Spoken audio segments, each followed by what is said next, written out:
Teología, paradigma arqueológico bíblico. Resumen. El llamado nuevo paradigma arqueológico bíblico verá consolidado el aprecio que le tengan la teología y las ciencias de la religión en la medida en que sus descubrimientos se vayan aplicando a los principales temas bíblicos, histórico-religiosos y teológicos. Una de estas aplicaciones es la que acaba de darse en un modo significativo con la publicación del libro de Thomas Romer, L'Invention de Dieu, que viene a ser en este momento el mejor resumen de los hallazgos y cuestionamientos que la nueva arqueología puede aportarnos hoy acerca del Dios bíblico. En un primer momento, este artículo resume las novedades más destacadas de la nueva visión sobre el Dios bíblico desde la perspectiva de la nueva arqueología, tal como aparecen en el libro de Romer, y en un segundo momento trata de poner de relieve algunas consecuencias y sugerencias, tanto en el plano teórico cuanto en el práctico pedagógico. Palabras clave: Yahvé, Dios, Biblia, nueva arqueología bíblica, invención. Un libro de arqueología, sobre Dios. Motiva este estudio la buena noticia producida en el mundo teológico y bíblico por la publicación del libro de Thomas Romer L'Invention de Dieu. Hace más o menos una década se dio a conocer una nueva generación de arqueólogos que asumieron el ejercicio de su disciplina con planteamientos nuevos respecto a la clásica y tradicional arqueología bíblica.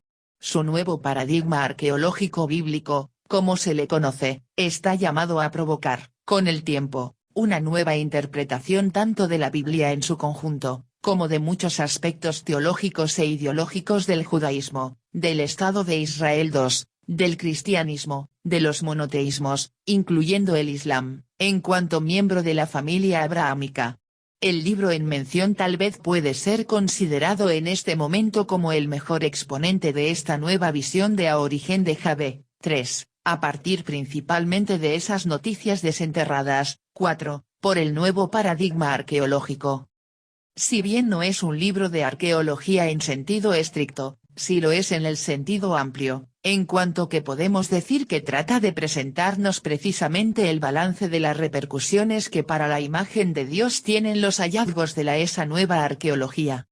Como dice Romer, la arqueología de Oriente Próximo, Levant, ha hecho enormes progresos en estos 50 años últimos, sobre todo, se ha emancipado del yugo de un ambiente bíblico conservador que quería que la arqueología bíblica probara que la Biblia dice la verdad.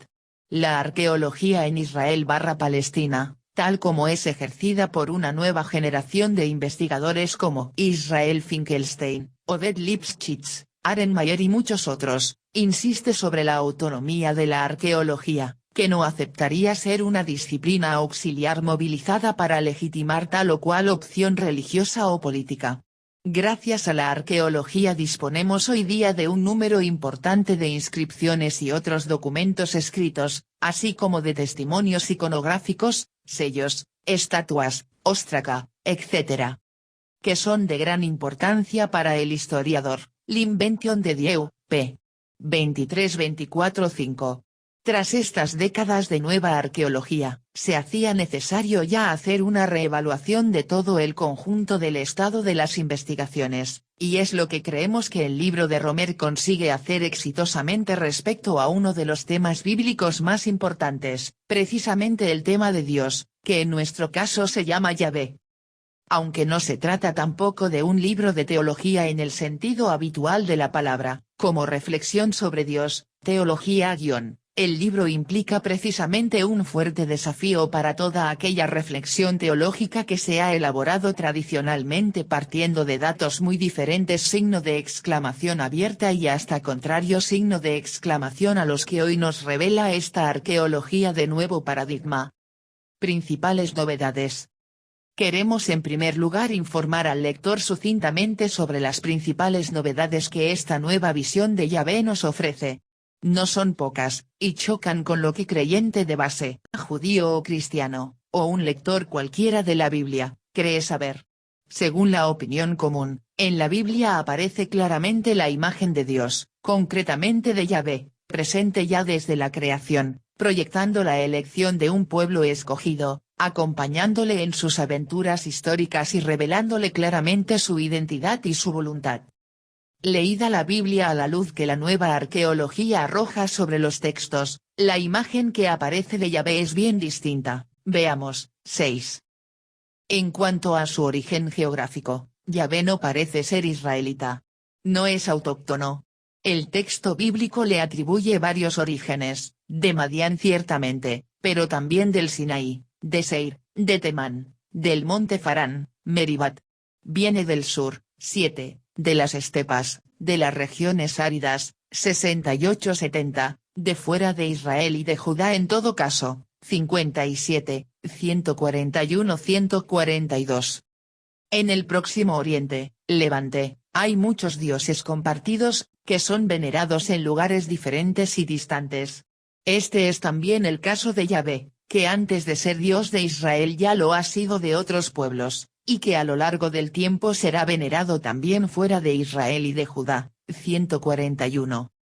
Aunque uno de los relatos del Génesis nos lo haga presente ya en el momento de la creación, según otras tradiciones en el origen de Israel no está presente Yahvé, será más tarde cuando se producirá el encuentro del pueblo con Yahvé.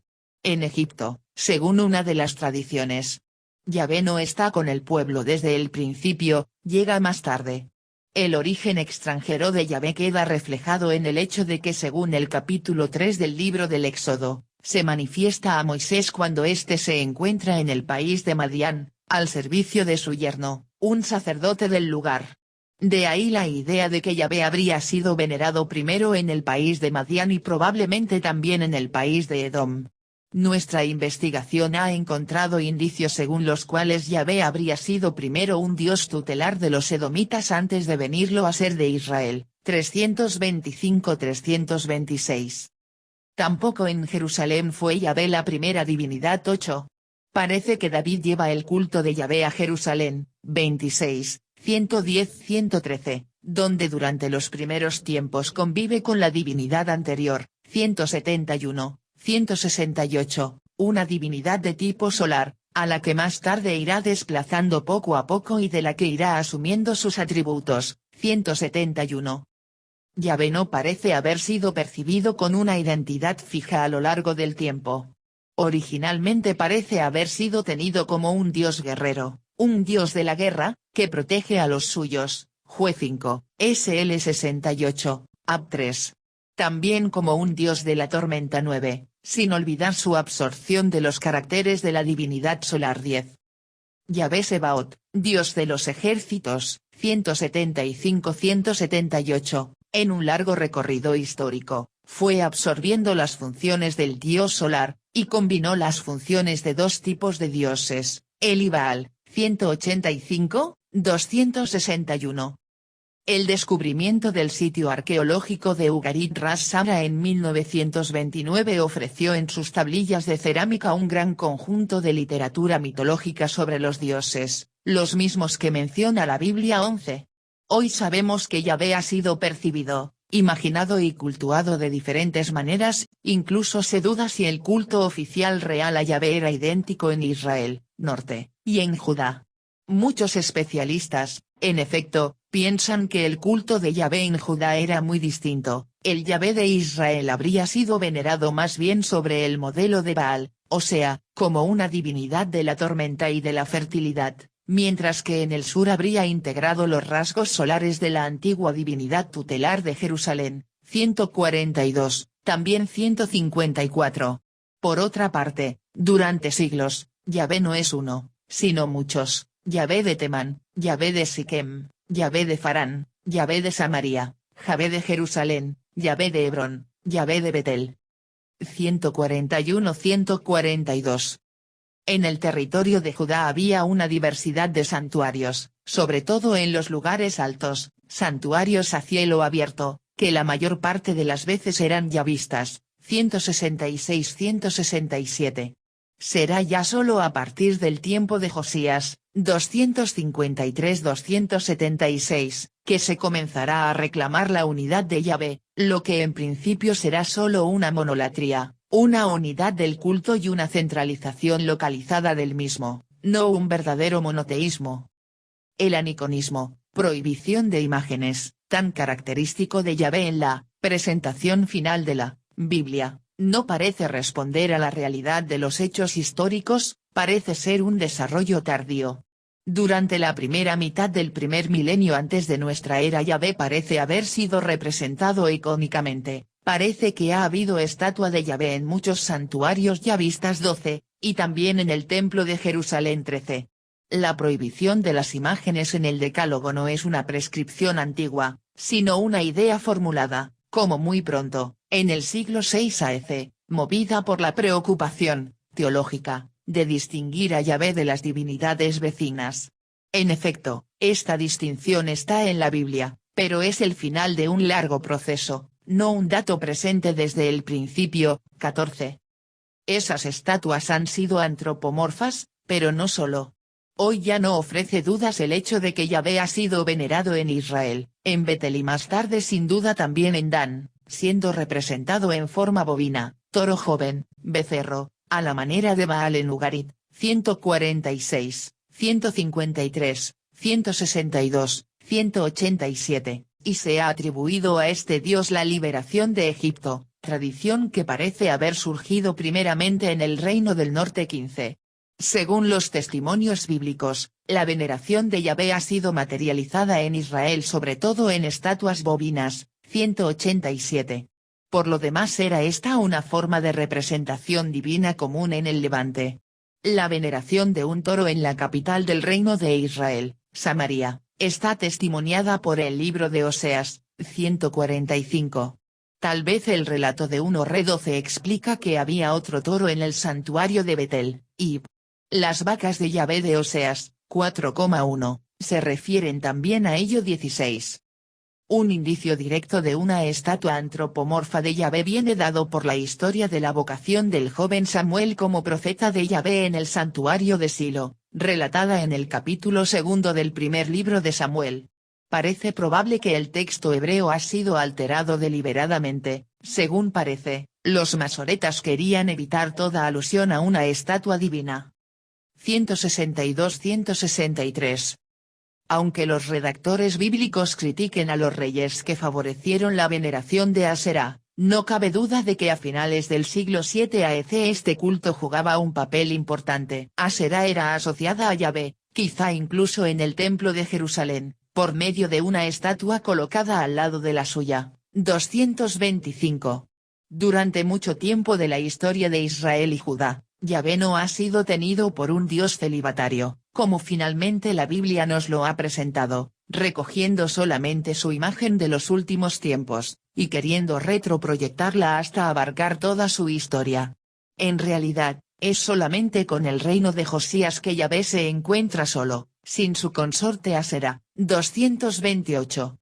2:22,6 cuenta cómo Josías sacó la estatua de Aserá del templo, la llevó fuera de la ciudad, al Cedrón, y allí la quemó hasta convertirla en polvo. La eliminación de la estatua de la diosa se enmarca en el objetivo monolátrico de la reforma de Josías, 265-274. Los redactores de la escuela deuteronomista se han esforzado por separar a Yahvé de su consorte Aserá, 216. A la altura de todo lo que en los últimos años ha mostrado y evidenciado la nueva arqueología, hoy ya no ofrece ninguna duda que los patriarcas son fundamentalmente tradiciones elaboradas para forjar una identidad, para dar unidad familiar a las tribus, así como para establecer y ordenar o jerarquizar las relaciones de Israel con los pueblos vecinos. A todos ellos se les da un puesto dentro de la gran familia abrahámica. 17. Mención aparte merece la conquista de la tierra prometida, Jos 1:12, que actualmente es remitida, sin ninguna duda, al campo de la construcción teológica, de manos de los escribas del tiempo de Josías, interesados en manifestar la legitimidad del dominio de este rey sobre aquellos lugares, a la vez que proyectando hacia un pasado imaginario la imagen de un reino unido que daba base y justificación a la pretensión de Josías de unir y anexionar el territorio correspondiente. 18. Los israelitas no realizaron ninguna conquista, porque, de hecho, ellos no vinieron de fuera, lo suyo no fue una invasión de su propia tierra, porque son población autóctona, estaban allí. La distinción entre israelitas y cananeos no es una oposición étnica real, sino una construcción ideológica al servicio de una ideología segregacionista. 25. Por otra parte, la idea de que antes de la monarquía, Israel habría estado constituida por 12 tribus es una invención de los autores bíblicos de las épocas persa y helenista, durante las cuales esta idea jugó un papel importante para afirmar la unidad religiosa de Judea, Samaria y Galilea. 26, 19. La historia que narra la Biblia, sobre todo la historia más lejana, no es la historia real sucedida. No hace falta irse con los minimalistas. 20, al extremo de pensar que nada en la Biblia es histórico, pero mucho menos cabe hoy día la posibilidad de optar ingenuamente por una interpretación fundamentalista, que otorga verdad literal a todo lo que la Biblia cuenta. Y esto que decimos de la historia bíblica general, también vale concretamente para la historia de Yahvé que la Biblia narra. Muchas de las cosas que la Biblia nos dice de Yahvé no fueron así, o no lo fueron desde el principio, o no lo fueron en la magnitud, extensión local y significación que la Biblia les atribuye. También lo que se dice de Yahvé, incluidas las omisiones, lo que no se dice, y hasta lo que se ha modificado en el texto, o incluso lo que ha sido positivamente eliminado del texto en revisiones posteriores, también eso es construcción teológica, elaboración literaria con una intención religiosa, y casi siempre, también política. No es cierta históricamente hablando la idea de que el monoteísmo, tan esencialmente asociado a Yahvé, habría estado presente en el desarrollo religioso de Israel desde el primer momento, precisamente como uno de los rasgos característicos del Dios de la Biblia. Basta leerla con atención para ver los muchos trechos en los que manifiesta claramente la idea de la existencia de otros dioses tutelares de otros pueblos, a los que reconoce el mismo derecho de veneración que reconoce a Yahvé. Romer resume así: Yahvé se convierte definitivamente en la divinidad más importante de Israel con el golpe de estado de Jehú. Yahvé ha sido venerado en el norte sobre todo como un Baal, es decir, como un dios de la tormenta que recuerda al dios Baal de Uganit 21. No ha sido el único dios venerado en Israel, tal vez ha estado un tiempo subordinado al dios El, sobre todo en el santuario de Betel, 163. No se puede hablar de monoteísmo sino a partir de la época persa 22. Este monoteísmo no es una característica esencial de Dios desvelada desde el principio, sino un desarrollo muy tardío, en respuesta a un contexto histórico muy preciso, producto en cierto modo de un avatar político histórico. Por otra parte, la imposición del monoteísmo no fue algo aceptado sin resistencia, ni logró imponerse completamente. 23. Los avances de la nueva arqueología hablan de otros temas que parecen también plausibles, aunque quizá necesiten más tiempo para que se pueda dirimir más claramente su veracidad y su alcance. Nos referimos al tema de los sacrificios humanos, 181-185, sacrificios de niños concretamente, 181, a la prostitución sagrada masculina y femenina en los templos, 263, etc. Romer afronta delicadamente el tema en su libro, y a él remitimos nosotros, pues para nuestro objetivo, con lo dicho hasta aquí resulta suficiente. Reflexiones teológicas. El carácter mismo de invención o construcción humana. No cabe duda de que el título del libro de Romer parece provocativo, La invención de Dios. Pero el autor lo ha puesto conscientemente, hablando de invención de Dios. No es que nos imaginemos que algunos beduinos se han reunido un día en torno a un oasis para crear su dios.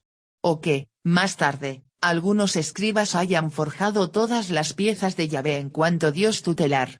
Hay que comprender esta invención más bien como una construcción progresiva a base de tradiciones sedimentadas cuya historia ha revuelto sus estratos hasta hacerlos emerger en una forma inédita.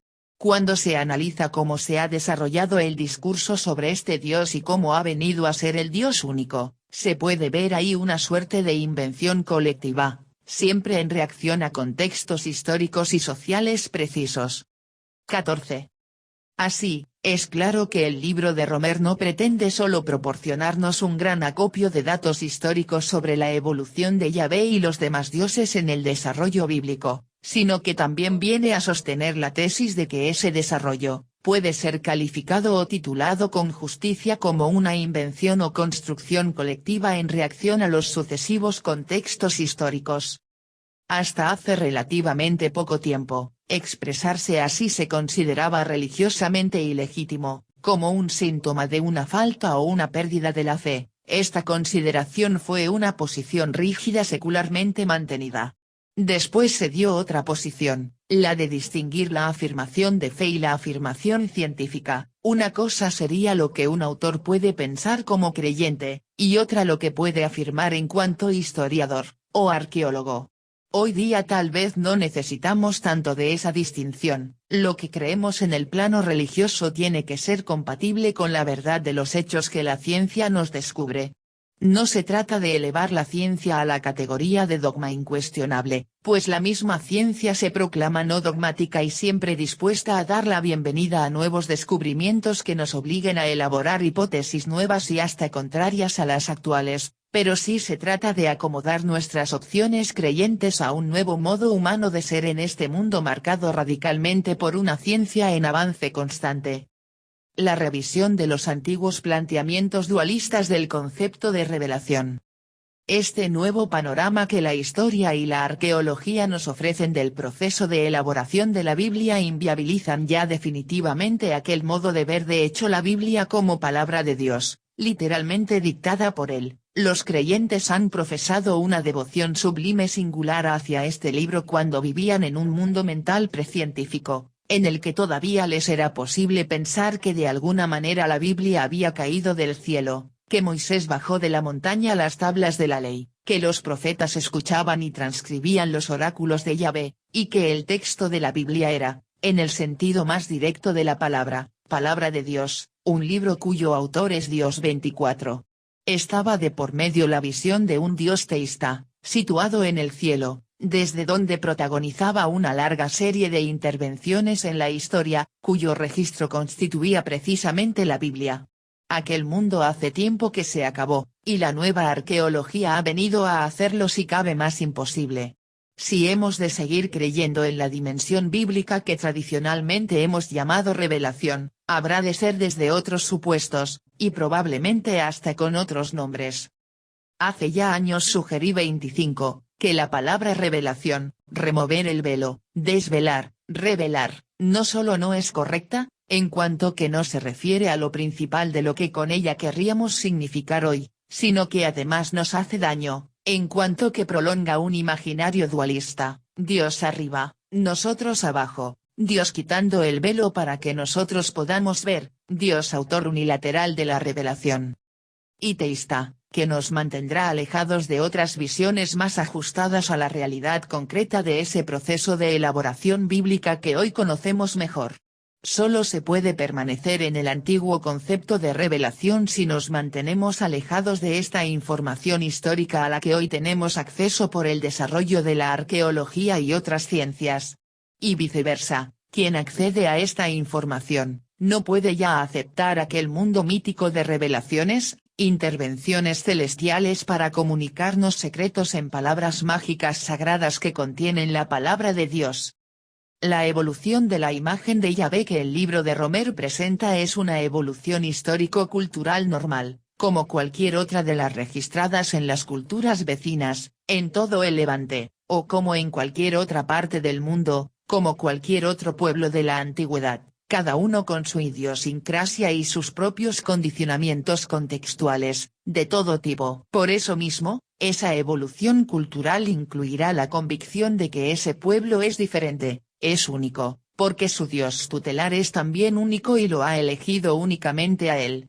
Se trata de una unicidad normal en ese tipo de procesos de la historia humana. Son procesos culturales concretamente religiosos peculiares en cada caso, aparentemente únicos e irrepetibles, pero con estructuras muy semejantes, comunes dentro de la evolución de la especie humana. A la genialidad y creatividad religiosa de cada cultura, juntan la neurosis religiosa propia de su pueblo, una síntesis con sus propias luces y sombras, algo muy humano. Muchas cosas hermosas que hemos dicho en el ámbito religioso, no se pueden ya repetir cuando accedemos al conocimiento concreto y detallado de los entresijos históricos y políticos de la vida de un pueblo, que estaban sepultados por la densidad de la historia hasta que la arqueología ha comenzado a desvelárnoslos. Hoy, conociendo la letra pequeña de todo ese desarrollo histórico, y sus imponderables motivaciones y condicionamientos, ya no podemos repetir muchas de aquellas cosas hermosas sin darnos cuenta de que se trata de eso, cosas hermosas, pensamientos bellos, genialidades estético-religiosas, poesía, metáforas, buenos deseos, de los que como seres humanos tenemos tanta necesidad. Se puede continuar diciendo que todos los pueblos buscaron a Dios, mientras que nosotros somos el único pueblo al que Dios, Yahvé, salió al encuentro. Después de estudiar los resultados de la nueva arqueología, de la que el libro de Romer nos presenta un buen resumen, ya no se puede seguir diciendo lo mismo. Es conocido el dicho de Schiller, retomado por Hegel, de que la historia del mundo es el juicio del mundo. Podríamos decir paralelamente que, la arqueología de la Biblia y de su proceso de formación son también el mejor juicio crítico de la Biblia y de sus contenidos, el mejor juicio crítico del teísmo.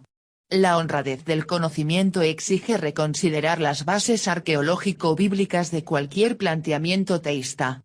Basta estar bien informado histórica y arqueológicamente para no caer en el teísmo ingenuo, en el fundamentalismo, en la interpretación de textos como escritos o dictados por Dios, o en el exclusivismo religioso, ni siquiera en un monoteísmo determinado. Se puede seguir diciendo que el monoteísmo es el sello de la revelación de Yahvé, o la marca registrada esencial de la religión judía. La línea que Romer ha conseguido trazar a base de los factores de su surgimiento y los condicionamientos histórico-políticos que lo rodearon, rebaja mucho el entusiasmo que hoy pueden suscitar aquellas afirmaciones en el campo concreto de la historia de las religiones. La situación actual es mucho más humilde. Y tenemos ahora por delante muchas cosas nuevas que reflexionar.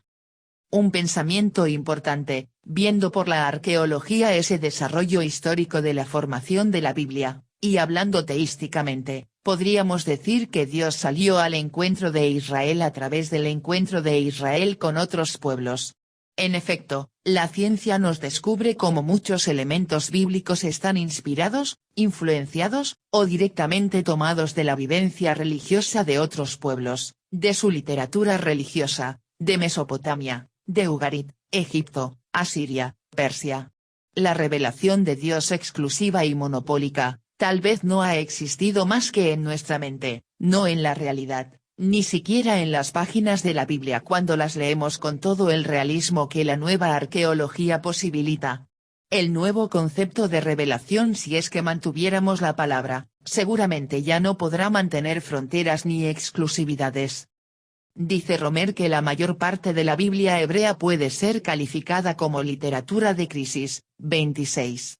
Los grandes textos, los elementos ideológicos más de fondo, los principales impulsos de redacción, tuvieron lugar en momentos históricos de crisis, no solo económica o política, sino sobre todo existencial. Momentos en los que el pueblo perdió el sentido del rumbo de su existencia, o en que pareció que su identidad se evaporaba, o en que su Dios había fracasado. Fueron momentos de crisis en los que Israel puso a prueba su genio, su creatividad, las fuerzas más hondas de su existencia, para reinventarse a sí mismo, reinterpretando su historia y creando ante sí un espacio de futuro para su esperanza. 27, lo cual es quizá la esencia del hecho religioso. ¿Por dónde continuaría hoy esa inspiración que en tiempos de crisis cristalizó en la elaboración de la Biblia? Esa inspiración continuará hoy sin duda en la reflexión religiosa que necesitamos hacer para afrontar y superar una nueva crisis, la actual, que incluye la urgencia de descubrir que Dios es una construcción humana colectiva. Y que ahora que la arqueología nos ha hecho perder la ingenuidad sobre el proceso de elaboración de la Biblia, ya no podemos esperar otra palabra de Dios caída del cielo, como durante más de 2 milenios estuvimos pensando. ¿Cómo se transformará esa construcción colectiva de la inspiración divina, Ahora que sí sabemos que somos nosotros quienes la construimos, tendremos que responder entre todos a la pregunta, con los hechos, aunque probablemente será de nuevo con palabras como haremos la nueva construcción con la que recrearemos nuestra identidad y nuestro futuro, y nos reinventaremos a nosotros mismos.